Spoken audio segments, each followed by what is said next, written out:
whatever you're doing uh, in the moment, what you're actually doing is training your brain or your mind to do something. Most people are on autopilot and train their brain to do something, but they are not even aware of what they're training their mind to do. And so, what most people actually do is that they train their mind to remain unconscious and also to focus on negative stuff. And throughout their life, they become really good at it. And that's what they then do best. It's to be unconscious and to be focused on what is lacking, what is missing, what doesn't work, and they are just very good at also just escaping the bad feeling that these negative thoughts trigger in them, and therefore they are then kind of caught in a cycle, in a loop, because when you're training your brain for years to do the same thing every day, then you gain momentum, and the path of least resistance for you is to do the thing that you can do so well because you've done it for years. And if reality is really this dream and you're actually kind of like a vibratory being, sending vibrations out, emotions, and you're kind of shifting to different parallel realities based on what you think and what you feel, and you're caught in that loop, then you're kind of fucked. And I wanted to say that whatever you're doing, you're always training your mind to do something at every given moment. And I noticed this because lastly, in the last months or so, I've really kind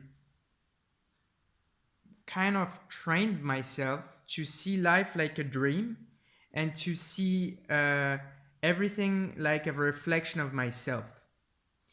And also, I've trained my mind to be more conscious and to focus more on consciousness than on stuff.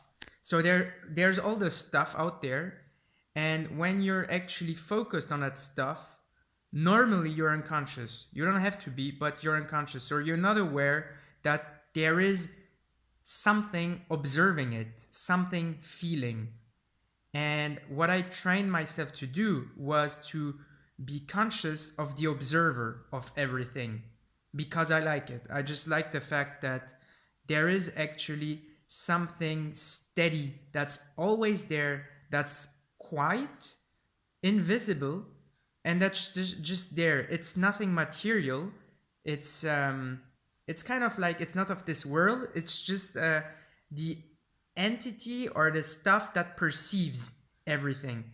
So, for example, I'm seeing a flower, and there's this thing that sees the flower. And when you never do this, you're like, what the fuck is this, right? But if you do the exercise of watching an object and you're trying to focus on the observer rather than the object, you'll see, wow, there's actually like a kind of two things. There's the object and there's the observer, not as an idea, because you can be like, yes, I am observing the object, but as just as something that you can put your focus on. And when you do that more and more, you'll see that for everything that you're experiencing, every perception, you can actually trace it back to the observer. And I like this because when I do that, normally I relax in my body and I feel lighter, and I just have a good feeling. It's like focusing on consciousness, And so the reason why I'm saying this is that now that I've done it for a month or more, maybe 1 month and a half or something, I noticed that I'm being conscious of this observer super easily now, way easier than at the beginning. And I'm at a work where oftentimes I'm out of my comfort zone and I'm getting very unconscious because it feels bad. I feel stressed, pressured, and all. But now I can remain conscious really a big chunk of the time that I spend at work and feel good.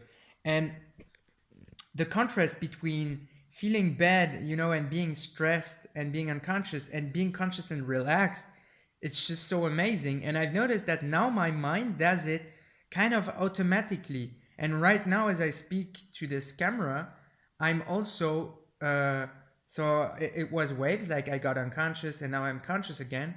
Now I'm conscious again that there is something feeling all of this, and just like there's consciousness of this moment, of what I'm seeing, of what I'm touching, of everything that I'm feeling, my voice, the vibration in my throat, everything. And so the reason I'm bringing all this up is like, I think that if you want to change your life, you have to see that uh, you're responsible of every moment that you're experiencing, and you have no excuse for what happens in your life because you are training your mind to do a certain thing at every given moment. And I think the best way to change our lives is to gain back the power over the present moment all day long, not just in the morning meditation session, but all day long. And then try to do what you actually like in this present moment. It can be to focus on something positive, it can be to visualize. It can be to, think about positive outcomes, about what you could do in your life. It can be just being aware of your thoughts. It can be being aware of awareness itself. It can be many different things, like being aware of body sensations, and the more you do it, the easier it gets for your mind to focus on this. And actually, whatever you focus on, that's not a negative thought, is going to be beneficial for you, because focusing on negative thoughts, I mean, in my case, that's what I've been trained to do. That's what I've trained myself to do my whole life. And for the first time in my life now, I'm using the present moment and every moment to focus on deliberately on what I want. And that's how I intend to change my life. It's by retraining my mind to do what I actually want. And so right now, what I'm mostly doing is focusing on awareness itself because it feels so good and I'm interested in it. It's just something I like. It's maybe sound probably boring for a lot of people. And what I'm also doing is when I'm getting aware of, so the result of all of this for me is that I'm way more conscious, and I'm way more conscious of the automatic thought that I have, who are just shooting through my mind. And what I'm doing is for every thought I have, mostly negative but also neutral thoughts, I'm saying in my mind, change. So I stop thinking about it, about what I was previously thinking, and I'm stating something that I want as an affirmation. So, for example, I'm creating financial abundance, or I have an abundant and social dynamic social circle. And I'm also playing around, like, for example, I'm not only saying affirmations, but I noticed that if I want an affirmation to feel powerful in myself, I have to visualize just a picture with it. And so I visualize just a picture, a scene super quickly in a few seconds of what I want. For example, I visualize my social circle. So I'm on the balcony of my apartment, and I'm talking to someone I like, and I'm just seeing that person. And then I feel good. And for me, this process of becoming more conscious and doing something really with my mind that's creative and feels good, it's just so funny. It makes my life really easier and better, and I like that. So whatever you're doing, you're training your mind to do something, whether you like it or not. So you might as well train your mind to do something that will be useful for you, becoming more conscious, or visualizing your future life, the life you want, So start doing this, and then I'm sure your life will change. I'm it's not like it changes in 1 minute, you know. It's like it's a process. You're doing it for the decades to come. Basically, you're shifting your thoughts for the first time in your life, so it's pretty exciting. Thanks for listening.